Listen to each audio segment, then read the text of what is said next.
Okay, before we even start, I just want to say I used a CNC machine for almost all of this. If you don't have one, you could probably make this, but it'd be so I just wanted to get that out there because I know I'm going to get that in the comments. I also know it's a little out of focus, but it's cool, so go ahead.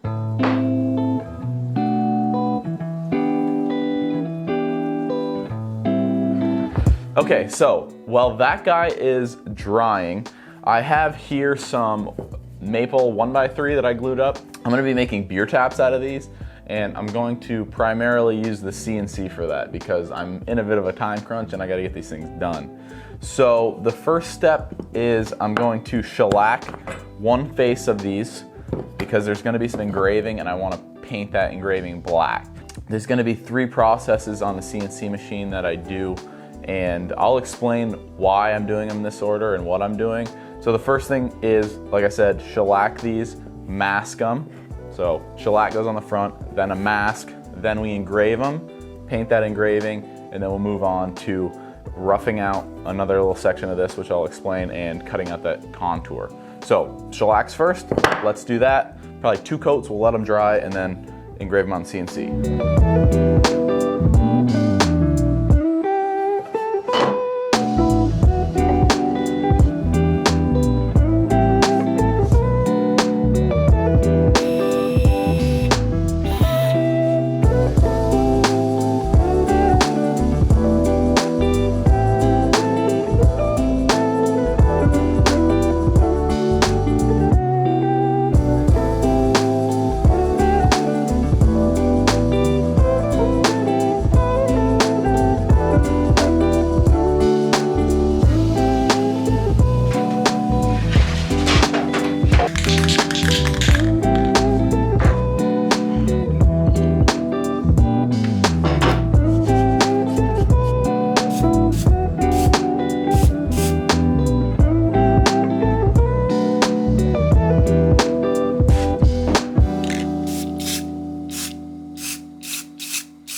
Through that, but I was on a roll and didn't want to stop.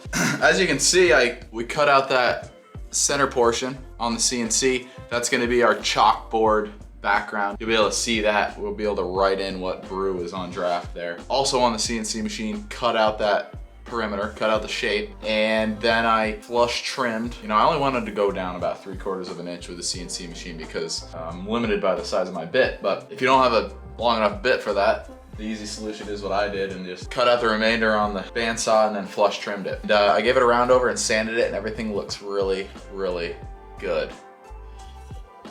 So you can see that I took the masking off and that black really pops. I mean, that is just how cool. So if you remember, we did 2 coats of shellac, then painted, another coat of shellac, then shaped it, whatever, took the masking off. Now we're going back for 2 more coats of shellac. All right, so that's a total of 5 so far. Once the shellac has dried, then we'll add our little chalkboard paint. And I'll take you with us so you'll be able to see that. But we're gonna end tonight with a couple more coats of shellac, and these things are really, really looking good.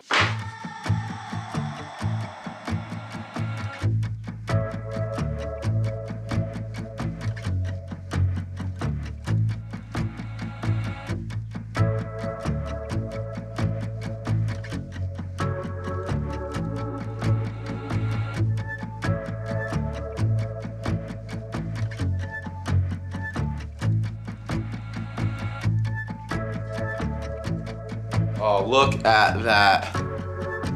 Oh, That came out so nice. Look how that lays right in there. Yeah, there's one like little spot, a little bit of overspray, but besides that, man, we are, oh, that is so cool. So the next piece here, let me just explain and then we can dive right in. These guys right here are just called threaded inserts. Can you see those? And so basically what you do is you drill a hole the size of that column, cylinder, whatever you want to call it, and then those teeth, you screw them in and those teeth bury that down into the tap. What I find works best, these ones are big. So this is a 5/16 threaded insert and this is hard maple. So this is the process. I'm gonna explain it really quick and then I'll show you. We're gonna start out with a bit that is just big enough for that cylinder to go through. In this case, it's a 7/16 inch bit. So we're gonna figure out, we're gonna put that on the drill press in the vise setup. You'll see in a second, it's a little dicey, but it works. We're gonna drill that hole out. We're gonna come back in with a 15/32 inch bit. Now this just makes it a little bit, because it's maple and we don't need to like dig those threads in so bad, this is just gonna widen it out just a hair. And then, this is the secret, because what happens is when you try to thread these in, a lot of times it'll start to grab and then it'll just kind of like rip out that first layer of wood. So then, once we've drilled out twice, we're gonna come in with our, this is just a step bit. This is literally $6 at Harbor Freight. You should have one in your shop. We're gonna go in that, we're just gonna touch it, and all that does is make like a little cone at the beginning of the hole. Last but not least, we are going to hit it with a little WD-40. A little lubrication, especially for this hardwood, makes a huge difference. Let's get to it.